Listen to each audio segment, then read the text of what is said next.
ദൈവനാമം മഹത്വപ്പെടുമാറാകട്ടെ. പ്രിയ ജോസോദരൻ ഓർമ്മിപ്പിച്ച കാര്യം നിങ്ങളുടെ ശ്രദ്ധയിലുണ്ട് എന്ന് ഞാൻ വിചാരിക്കുന്നു.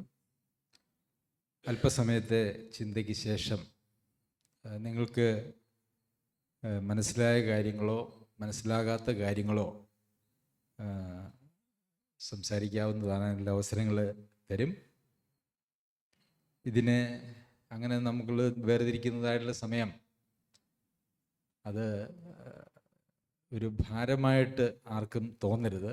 അയ്യോ, ഇന്ന് സഭയിൽ പഠിപ്പിച്ചു, അതിനെക്കുറിച്ച് ഇനിയിപ്പോൾ എന്താ പറയുക, അങ്ങനെയുള്ളൊരു ഭാരമായിട്ട് തോന്നരുത്. അങ്ങനെ ഭാരമായിട്ട് തോന്നുന്നുവെങ്കിൽ എന്തോ ഒരു ആത്മീയ പ്രശ്നം നമ്മുടെ ഉള്ളിലുണ്ട് എന്നുള്ളത് മാത്രമാണ് അതിന് കാരണം. നമുക്ക് ഒരു ചെറിയ ചിന്ത അതിനു മുമ്പ് നിങ്ങളോട് പങ്കുവയ്ക്കാനായിട്ട് ഞാൻ ആഗ്രഹിക്കുന്നു. നിങ്ങൾക്കറിയാം, നമ്മുടെ സമൂഹത്തിൽ ധാരാളം ക്ലബ്ബുകളൊക്കെ ഉണ്ട്, അല്ലേ? ക്ലബ്ബുകളുണ്ട്. ക്ലബ്ബുകളിൽ എന്താണ് അവർ ചെയ്യുന്നത്? അവർ കുറച്ച് ആളുകൾ അവർ കൂടി വരും, അവരൊരുമിച്ച് വന്ന് ഏതെങ്കിലുമൊക്കെ ചില കാര്യങ്ങളെക്കുറിച്ച് ചർച്ച ചെയ്യും, ആരെങ്കിലുമൊക്കെ ഏതെങ്കിലും വിഷയങ്ങൾ അവതരിപ്പിക്കും. അതിനുശേഷം അവർ ഒരുമിച്ച് ചായയോ അല്ലെങ്കിൽ ഭക്ഷണമോ ഒക്കെ കഴിച്ച് സന്തോഷമായിട്ട് എല്ലാവരും വീട്ടിൽ പോകും. ചിലപ്പോൾ ചില ആളുകൾക്ക് എന്തെങ്കിലും അഭിപ്രായ വ്യത്യാസങ്ങളൊക്കെ ഉണ്ടെങ്കിൽ അത് പറയും. അങ്ങനെയൊക്കെ അങ്ങ് അവർ വീട്ടിൽ പോകും, അതല്ലേ?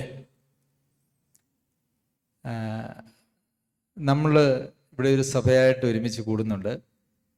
ഒരു ക്ലബും ഒരു സഭയുമായിട്ട് എന്താണ് വ്യത്യാസം? നമ്മൾ എല്ലാവരും 10 മണിയാകുമ്പോഴേക്കും എല്ലാവരും വരുന്നു, ഒരുമിച്ച് കൂടുന്നു, പാട്ട് പാടുന്നു, പ്രാർത്ഥിക്കുന്നു, സ്തോത്രം ചെയ്യുന്നു, ഒരു പ്രസംഗം കേൾക്കുന്നു, പിന്നെ അതിൻ്റെ അവസാനം ഭക്ഷണം കഴിക്കുന്നു, വീട്ടിൽ പോകുന്നു. അപ്പോൾ ഈ ക്ലബും ഈ സഭയും തമ്മിൽ എന്താണ്, എവിടെയാണ് ഒരു വ്യത്യാസം എന്ന് നിങ്ങൾ ചിന്തിച്ചിട്ടുണ്ടോ? സഭകളും ക്ലബ്ബുകളും എന്ന് പറഞ്ഞ് ഞാനൊരു വീഡിയോ നമ്മുടെ ചാനലിൽ ഇട്ടിട്ടുണ്ട്. നിങ്ങൾ അത് കേൾക്കണം എന്ന് ഞാൻ വിചാരിക്കുന്നു. ഇങ്ങനെ നമ്മൾ പോയാൽ ഒരു ക്ലബിൽ നിന്നും കാര്യമായ വ്യത്യാസമൊന്നും നമ്മളിലില്ല എന്നുള്ളതാണ് യാഥാർത്ഥ്യം. ശരി, നമ്മൾക്കൊരു ക്ലബ്ബായിട്ട് പോയിട്ട് കാര്യമില്ല, സഭയായിട്ട് പോയിട്ടല്ലേ കാര്യമുള്ളൂ. അതുകൊണ്ട് നമ്മൾ പ്രായോഗികമായിട്ടുള്ള ഒരു പ്രത്യേക വിഷയത്തെ സംബന്ധിച്ച് നിങ്ങളോട് ഇന്ന് ചിന്തിക്കാം, സംസാരിക്കാം എന്ന് ഞാൻ വിചാരിക്കുന്നു. സഭയ്ക്കുള്ളിലെ വ്യക്തിബന്ധങ്ങൾ എന്നുള്ളതാണ് വിഷയമെന്ന് പറയുന്നത്. സഭയ്ക്കുള്ളിലെ വ്യക്തിബന്ധങ്ങൾ. അങ്ങനെ പല രീതിയിൽ സഭയ്ക്കുള്ളിൽ വ്യക്തിബന്ധങ്ങൾ, ഇനി പറയുന്ന പല ഒരു കാര്യങ്ങളും നമ്മുടെ സഭയുമായിട്ട് ബന്ധപ്പെട്ട കാര്യങ്ങളൊന്നുമല്ല. പൊതുവിൽ നമ്മൾ സമൂഹത്തിൽ കാണുന്നതായിട്ടുള്ള സഭകൾ, മറ്റ് സഭകളിൽ കാണുന്നതായിട്ടുള്ള കാര്യങ്ങളാണ് പറയുന്നത്. നമ്മൾ പലരും മറ്റ് പല പശ്ചാത്തലത്തിൽ നിന്നും വന്നവരായതുകൊണ്ട് അതിൻ്റെയൊക്കെ ഒരു സ്വാധീനം നമ്മളുടെ ഇടയിലും ഉണ്ടാകാൻ സാധ്യതയുണ്ട് എന്ന് മാത്രം. അപ്പോൾ എല്ലാവരും വരുന്നു. അവിടെ പലപ്പോഴും ചിലരൊക്കെ എന്നോട് പറഞ്ഞിട്ടുണ്ട്, സഭായോഗം തുടങ്ങി കഴിഞ്ഞേ ചെല്ലുള്ളൂ, സഭായോഗം കഴിയുന്നതിന് തൊട്ട് മുമ്പ് ഇറങ്ങി പോരും. ഈ ഭക്ഷണമൊക്കെ ഇല്ലാത്ത സ്ഥലങ്ങളിൽ, ഭക്ഷണമുള്ള സ്ഥലങ്ങളിൽ ഒരു പക്ഷേ അവരെങ്ങനെ ഭക്ഷണമൊക്കെ കഴിച്ചിട്ടായിരിക്കും പോരുന്നത്. അവിടെ ചെന്നെല്ലാം കാഴ്ചക്കാരായിട്ട് അവിടെ ഇരിക്കും. ഏതെങ്കിലും 1-2 വ്യക്തികൾ അവിടുത്തെ കാര്യങ്ങളൊക്കെ ചെയ്യും. അതെല്ലാം കണ്ട് കുർബാന കാണാൻ പോയി എന്നാണല്ലോ കത്തോലിക്കർ പറയുന്നത്. അങ്ങനെ ചടങ്ങുകൾ കാണാൻ പോയി തിരിച്ചു പോകുന്നതായിട്ടുള്ള ഒരു രീതിയാണ് ഇന്ന് അനേക സഭകളിലുമുള്ളത്. എന്നാൽ ദൈവസഭയിൽ വ്യക്തിബന്ധങ്ങൾ അങ്ങനെ കേവലം പോയി എന്തെങ്കിലും കണ്ടിട്ട് തിരിച്ചു പോകുന്ന ഒരു കൂട്ടം ആളുകൾ എന്നുള്ള നിലയിലല്ല. ദൈവസഭയെ ഒരു ശരീരത്തോട് ആണ് ഉപമിച്ചിരിക്കുന്നത്, ഒരു അപ്പത്തോട് ഉപമിച്ചിട്ടുണ്ട്. അപ്പോൾ ഒരപ്പം എന്ന് പറയുന്നതും ഒരു ശരീരം എന്ന് പറയുന്നതും വ്യത്യസ്തങ്ങളായ ഭാഗങ്ങൾ കൂടിച്ചേർന്ന് ഇരിക്കുന്നതായിട്ടുള്ള ഒന്നാണ് എന്ന് നമുക്കറിയാമല്ലോ. അപ്പോൾ എനിക്ക് ആരുമായിട്ടും അങ്ങനെ വലിയ ബന്ധമൊന്നുമില്ല, ഞാൻ എൻ്റെ കാര്യം എന്ന് ചിന്തിക്കുന്നതായിട്ടുള്ള ധാരാളം ആളുകൾ ഇന്ന് അനേക സഭകളിലുമുണ്ട്. എന്തെങ്കിലുമൊക്കെ പ്രശ്നങ്ങൾ ഉണ്ടാകുമോ എന്ന് വിചാരിച്ച് അങ്ങനെ അധികമൊന്നും ആരോടും സംസാരിക്കാതെ വന്നിരുന്ന് പോകുന്നതായിട്ടുള്ള ആളുകളുമുണ്ട്. എന്നാൽ എല്ലാ കാര്യത്തിലും പോയി തലയിട്ട് പ്രശ്നങ്ങൾ ഉണ്ടാക്കുന്ന ആളുകളും അവിടെയും ഇവിടെയും ഉണ്ട്. ഇവിടെയില്ല. അവിടെ ഇവിടെ എന്ന് പറഞ്ഞാൽ ഇവിടുത്തെ കാര്യമല്ല പറയുന്നത്, മറ്റ് സഭകളിലെ കാര്യമാണ് പറയുന്നത്. ഇവിടെയില്ല. ദൈവത്തിന് നന്ദി. എന്നാൽ അങ്ങനെ ഒരു കേവല ബന്ധത്തിൽ പോകുന്ന ഒരു കൂട്ടമാണ് നാമെങ്കിൽ നമ്മളൊരു സഭയായിട്ടല്ല ഒരു ക്ലബ്ബായിട്ടാണ് പോകുന്നത് എന്ന് പറയേണ്ടി വരും. കേവല ബന്ധം എന്താണ്? ഞായറാഴ്ച കുറച്ച് സമയം കാണുന്ന, കുറച്ച് സമയം ചെലവഴിക്കുന്ന ഒരു സമയം എന്നുള്ളതിൽ കവിഞ്ഞ് നമ്മൾ തമ്മിൽ ഒരു ആത്മാവിലുള്ള ഐക്യത ഇല്ല എങ്കിൽ നമ്മൾ കൂടുതൽ കൂടുതൽ ശിഥിലമായി പോകാനായിട്ടാണ് സാധ്യത. അത് അന്ത്യകാലത്തിൻ്റെ പ്രത്യേകതയുമാണ്. അത് നന്നായി വരാനുള്ള സാധ്യത വളരെ കുറവ്. കൂടുതൽ മോശമാണെങ്കിൽ, അല്ലെ ഏതെങ്കിലും ഒരു സാധനം ചീഞ്ഞാൽ പിന്നെ അതിനെ ചീലിൽ നിന്ന് മാറ്റിയെടുക്കുക എന്ന് പറയുന്നത് പ്രയാസം. അത് കൂടുതൽ കൂടുതൽ ചീഞ്ഞു പോവുകയുള്ളൂ. അതുകൊണ്ട് നമ്മെ സംബന്ധിച്ചിടത്തോളം നമ്മൾ എന്തെങ്കിലും ഒരു പരാജയമുണ്ടെങ്കിൽ സ്വാഭാവികമായിട്ടുള്ള പ്രതികരണം അല്ലെങ്കിൽ പ്രവണത എന്ന് പറയുന്നത് അത് കൂടുതൽ കൂടുതൽ പരാജയത്തിലേക്ക് പോവുക എന്നുള്ളതാണ്. എന്നാൽ നമ്മളിൽ അങ്ങനെ ഒരു ഭയമുള്ളതുകൊണ്ട് നമ്മളങ്ങനെ വിട്ടുകൊടുക്കാനായിട്ട് പാടില്ല. അതുകൊണ്ട് ഞാൻ ഒരു കാര്യം നിങ്ങളുടെ ശ്രദ്ധയിലേക്ക് കൊണ്ടുവരാനായിട്ട് ആഗ്രഹിക്കുന്നു. ശരി, വ്യക്തിബന്ധങ്ങളെക്കുറിച്ച് പറയുമ്പോൾ നമുക്കറിയാം, കർത്താവ് ലൂക്കോസ് എഴുതിയ സുവിശേഷം 17-ാം അധ്യായത്തിൽ ഇപ്രകാരം പറഞ്ഞു. അവൻ തൻ്റെ ശിഷ്യന്മാരോട് പറഞ്ഞത്, ഇടർച്ചകൾ വരാതിരിക്കുന്നത് അസാധ്യം. ഇടർച്ചകൾ വരാതിരിക്കുന്നത് അസാധ്യം. അല്ലേ? നമ്മൾ പലപ്പോഴും പറയും വിശ്വാസികൾ തമ്മിൽ അങ്ങനെ പ്രശ്നങ്ങളൊന്നും ഉണ്ടാകാൻ പാടില്ല, അവർ ഏക ഹൃദയവും ഏകവായും ഏക മനസ്സും ഒക്കെ ഉള്ളവരായിരിക്കണം എന്ന് പറയുന്നു. പക്ഷേ കർത്താവ് എന്തെന്നാ പറഞ്ഞേ?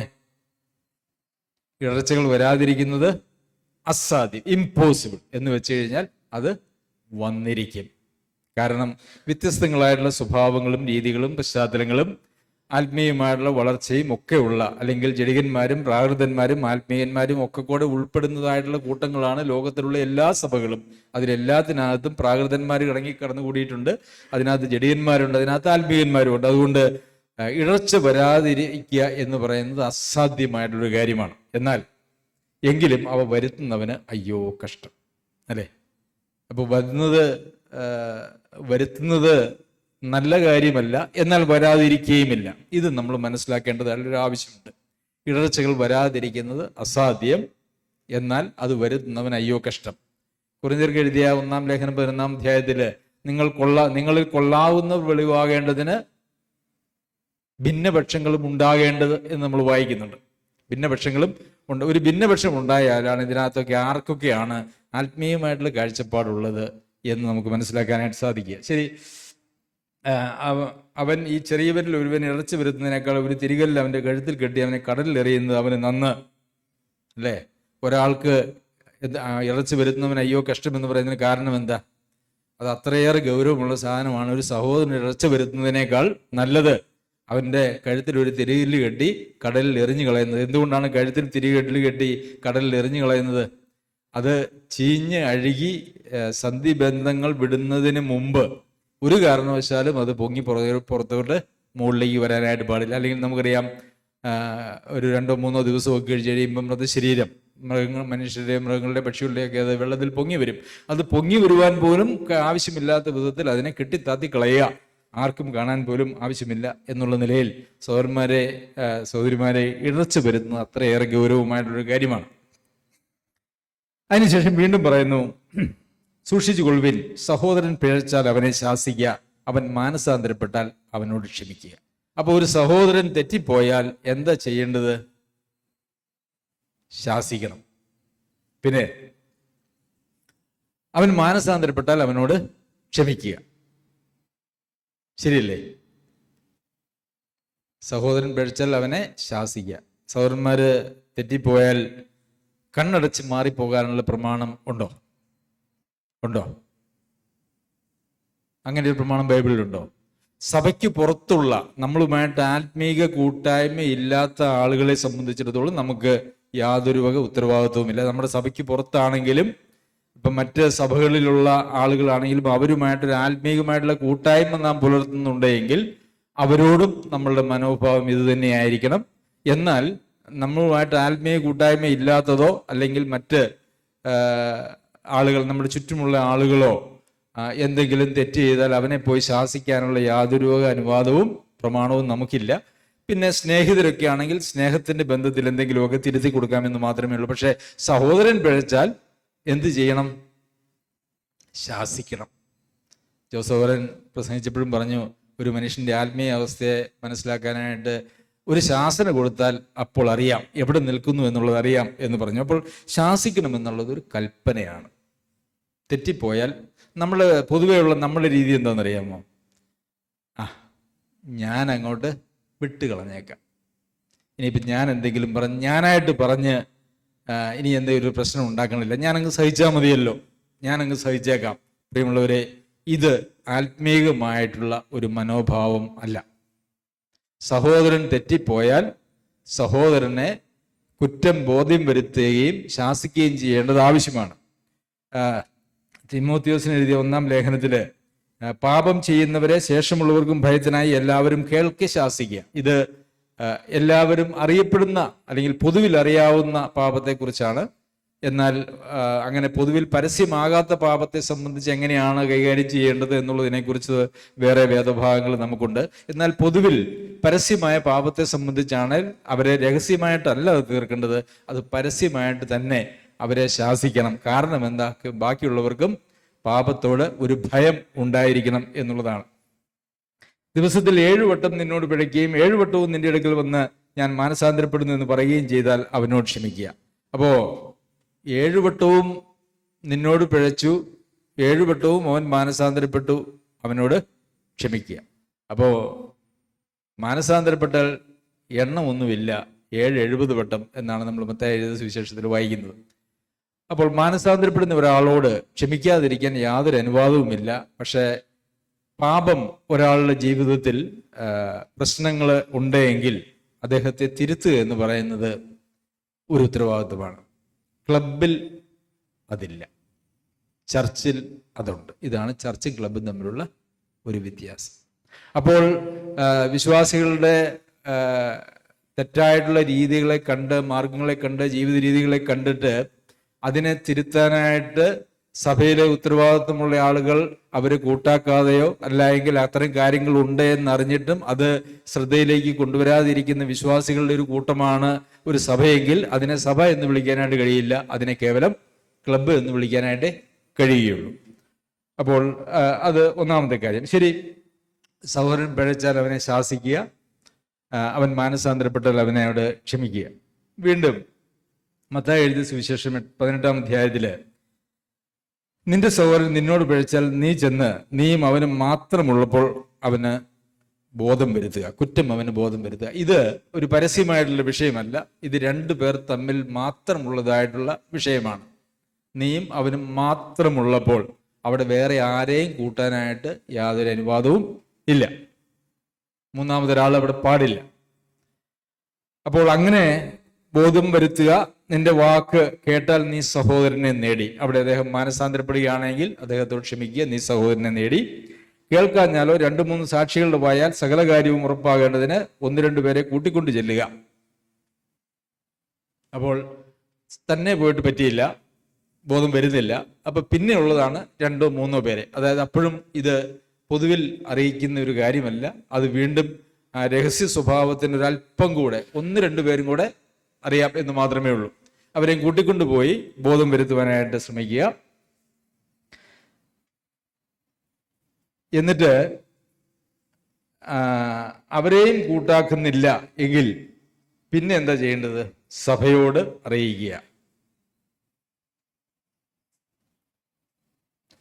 അങ്ങനെ മൂന്നാമത്തെ തലത്തിലാണ് ഒരാൾ ഒറ്റയ്ക്ക് ചെന്നിട്ട് സാധിച്ചില്ല, 2 പേരെ കൂട്ടിക്കൊണ്ട് ചെന്നിട്ട് സാധിച്ചില്ല, പിന്നെ അടുത്തത് സഭയെ അറിയിക്കുക. സഭയെ അറിയിച്ചിട്ട് എന്താ ചെയ്യണമെന്ന് പറയുന്നേ? അവൻ നിനക്ക് പുറജാതിക്കാരനും ചുങ്കക്കാരനും പോലെ ഇരിക്കട്ടെ, അല്ലേ? പലപ്പോഴും വിശ്വാസികളുടെ ജീവിതത്തിൽ തെറ്റുകൾ കണ്ടു കഴിഞ്ഞാൽ കണ്ണടച്ചു പോകുന്ന ഒരു രീതിയാണുള്ളത്. കാരണം എന്താ?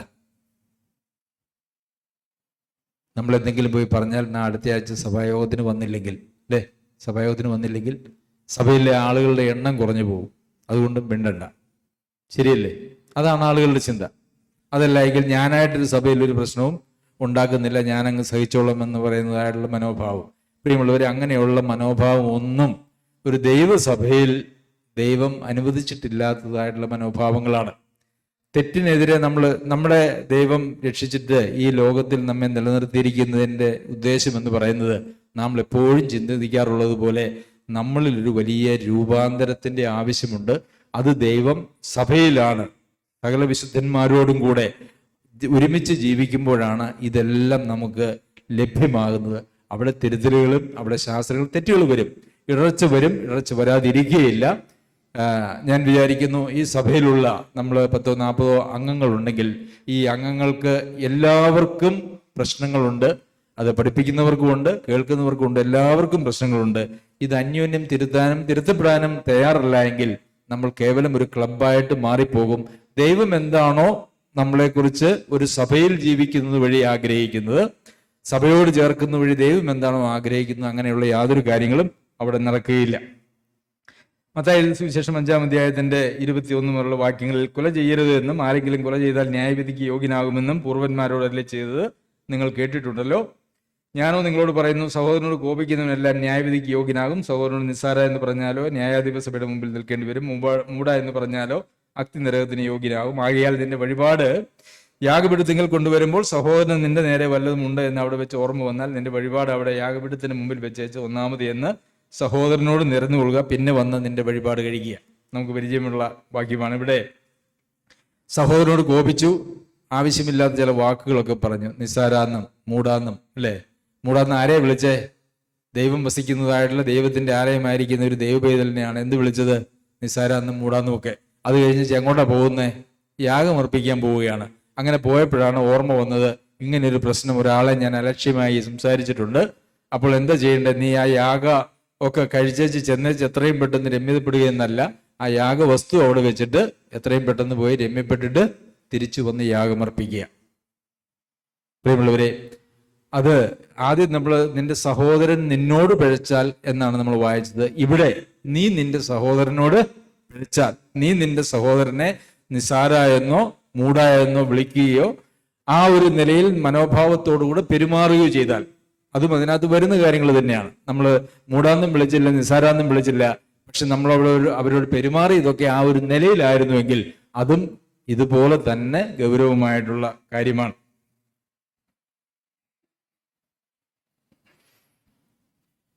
അപ്പോൾ എന്താണ് നമ്മൾ പഠിച്ചത്?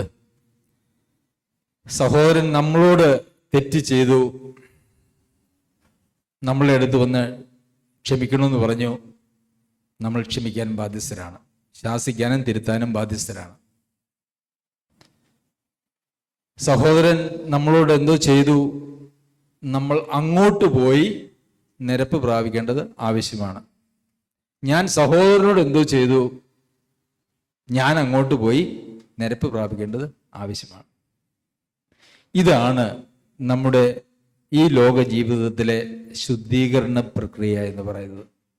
ഈ നിലയിലല്ലാതെ നമ്മൾ കേവലം വാതിലടച്ച് വീടിനകത്തിരുന്ന് കുറച്ച് ബൈബിൾ വായിച്ച് കുറച്ച് പ്രാർത്ഥിച്ചാൽ ഒന്നും നമ്മളെ ശുദ്ധീകരണം നടക്കുകയില്ല. ഈ ഇടർച്ച വരുന്നത് അസാധ്യം. ഇടർച്ച വരും. ഈ ഇടർച്ചയിലൂടെ, അല്ലെ, ഒരു കൊച്ച് നടക്കാൻ പഠിക്കണം എന്ന് ഏതെങ്കിലും ഒരു പുസ്തകം വായിച്ച് കൊച്ച് നടക്കാൻ പഠിക്കാനായിട്ട് ശ്രമിച്ചാൽ ആ കൊച്ച് എന്തെങ്കിലും നടക്കുമോ? ആ കൊച്ച് എന്നെ നടത്തണമേ, എന്നെ നടക്കാൻ സഹായിക്കണമേ എന്ന് തൻ്റെ മാതാപിതാക്കന്മാരോട് പറഞ്ഞുകൊണ്ടിരുന്നാൽ കൊച്ച് നടക്കുമോ? നടക്കാൻ പഠിക്കില്ല. അപ്പൊ നടക്കാൻ പഠിക്കുന്നത് എപ്പോഴും എങ്ങനെയാണ്? സ്വയം നടക്കുകയും വീഴുകയും എഴുന്നേൽക്കുകയും ഒക്കെ ചെയ്യുന്നത് വഴിയാണ് ആളുകൾ നടക്കാനായിട്ട് പഠിക്കുക. അപ്പോൾ പ്രിയമുള്ളവരെ, ഇങ്ങനെ ഉള്ള ഈ നടപ്പ് എന്ന് പറയുന്നത്, നടത്തുക എന്ന് പറയുന്ന ഒരു കാര്യവും കൂടെ ബൈബിളിലുണ്ട്. നിങ്ങളത് എബ്രായ ലേഖനത്തിൽ നമ്മൾ വായിക്കുന്നുണ്ട്. 13:17 നിങ്ങളെ നടത്തുന്നവരെ അനുസരിച്ച് കീഴടങ്ങിയിരിപ്പിൻ, അവർ കണക്ക് ബോധിപ്പിക്കേണ്ടുന്നവരാകിയാൽ. പരിചയമുള്ള ഒരു വാക്യമാണ്. അപ്പോൾ ഈ നടക്കുക എന്ന് പറയുന്നതായിട്ടുള്ളൊരു കാര്യം പലപ്പോഴും സ്വയമായിട്ട് പഠിക്കാൻ പറ്റാത്തതായിട്ടുള്ളൊരു കാര്യമാണ്. അതിന് ഒരു നടത്തേണ്ടതായിട്ടുള്ള അല്ലെങ്കിൽ നടക്കാൻ പഠിപ്പിക്കുന്നതായിട്ടുള്ള ആളുകൾ അതിനാവശ്യമാണ്. അപ്പോൾ ഒരു ആത്മീയ ജീവിതത്തിലെ നടപ്പ് എന്ന് പറയുന്നത് അത് സ്വയം പഠിക്കാവുന്ന ഒരു കാര്യമല്ല. അതുകൊണ്ട് തന്നെയാണ് ദൈവം അങ്ങനെ നടത്തുവാനായിട്ട് ദൈവസഭയിൽ ദൈവം ശുശ്രൂഷകന്മാരെ ആക്കി വെച്ചിരിക്കുന്നത്. അപ്പോൾ അവര് നടത്താനായിട്ട് ശ്രമിക്കുമ്പോൾ അതിന് വിധേയപ്പെടാനായിട്ട് കഴിയുന്നില്ല എങ്കിൽ നമ്മൾ ഒരിക്കലും നടക്കാൻ പഠിക്കുകയില്ല. ഈ തുടങ്ങിയെടുത്ത് തന്നെ അവസാനിച്ച്, ഞാൻ പറഞ്ഞല്ലോ, എന്തെങ്കിലും ഒരു സാധനം നന്നാകുന്നില്ലെങ്കിൽ അത് മോശമായി പോകാനായിട്ടുള്ള സാധ്യതയുള്ളൂ. നമ്മളുടെ ജീവിതം, ക്രിസ്തീയ ജീവിതം എന്ന് പറയുന്നത് ഒരു അബദ്ധത്തിലേക്ക് പോകാനായിട്ടുള്ള സാധ്യതയാണുള്ളത് എന്ന് ഞാൻ ഓർമ്മിപ്പിക്കുകയാണ്. ആരും അധികാരത്തിൻ്റെ അപ്പുറമായിട്ട് ആരുമില്ല. ഈ ശുശ്രൂഷകന്മാരെ പോലും നടത്തുവാനായിട്ട് അതിൻ്റെ മുകളിൽ പ്രാപ്തിയുള്ളതായിട്ടുള്ള ആളുകൾ അവരല്ലെങ്കിൽ അവർ തമ്മിൽ അവർ അതിന് ശ്രമിക്കുന്നവരാണ്. അല്ലാതെ നടത്തപ്പെടുവാൻ ആവശ്യമില്ലാത്ത ആരുമില്ല. ജോസഫറിനുമില്ല, ഞാനും ഇല്ല. അങ്ങനെ ആരും നടത്തപ്പെടാൻ ആവശ്യമില്ലാത്തതായിട്ടുള്ള ഒരാളുമില്ല. അത് അന്യോന്യം പഠിപ്പിക്കും, അല്ലെങ്കിൽ നമ്മളെക്കാൾ പ്രാപ്തിയും പരിജ്ഞാനവും ഉള്ളതായിട്ടുള്ള സഹോദരന്മാര് അത് പഠിപ്പിക്കുകയും നടത്തുകയും ചെയ്യും. അപ്പോൾ പക്ഷെ പ്രശ്നം എന്താണെന്ന് ചോദിച്ചു കഴിഞ്ഞാൽ, പലപ്പോഴും നമ്മളോട് എന്തെങ്കിലുമൊക്കെ കാര്യം ഒരു തിരുത്തായിട്ടോ കറക്ഷനായിട്ടോ അഭിപ്രായമായിട്ടോ പോലും പറഞ്ഞാൽ അതിനോട് എതിർക്കുന്നതായിട്ടുള്ളൊരു മനോഭാവമാണ് പൊതുവിൽ എല്ലായിടത്തും ഉള്ളത്. എന്നാൽ ഇവിടെ അങ്ങനെ അത് അത്രത്തോളം ഉണ്ടെന്ന് ഞാൻ വിചാരിക്കുന്നില്ല എന്നുള്ളത് ഓർത്ത് ഞാൻ ദൈവത്തെ സ്തുതിക്കുന്നു. എന്നാൽ പ്രിയമുള്ളവരെ, നാം നടത്താനും നടത്തപ്പെടാനും തയ്യാറില്ല എങ്കിൽ ഒരു ക്ലബ് എന്നുള്ള നിലയിലേക്ക് മറ്റനേക സഭകളും അധപ്പതിച്ചു പോയതുപോലെ നാമും അധപ്പതിച്ചു പോകും. അതുകൊണ്ട് നടക്കാനും നടത്താനും തയ്യാറുള്ള ആളുകൾ ആയിരിക്കണം നാം എല്ലാവരും. ദൈവം ആത്മീയമായിട്ടുള്ള പരിജ്ഞാനം കൊടുക്കുന്നതിനനുസരിച്ച് ആ ഒരു ശുശ്രൂഷ ചെയ്യുന്ന ധാരാളം ആളുകൾ സഭകളിൽ ഇന്ന് ഉണ്ടാകേണ്ടതായിട്ടുള്ള ആവശ്യമുണ്ട്. ഈ സഭയിലും ഉണ്ടാകേണ്ടതായിട്ടുള്ള ആവശ്യമുണ്ട്.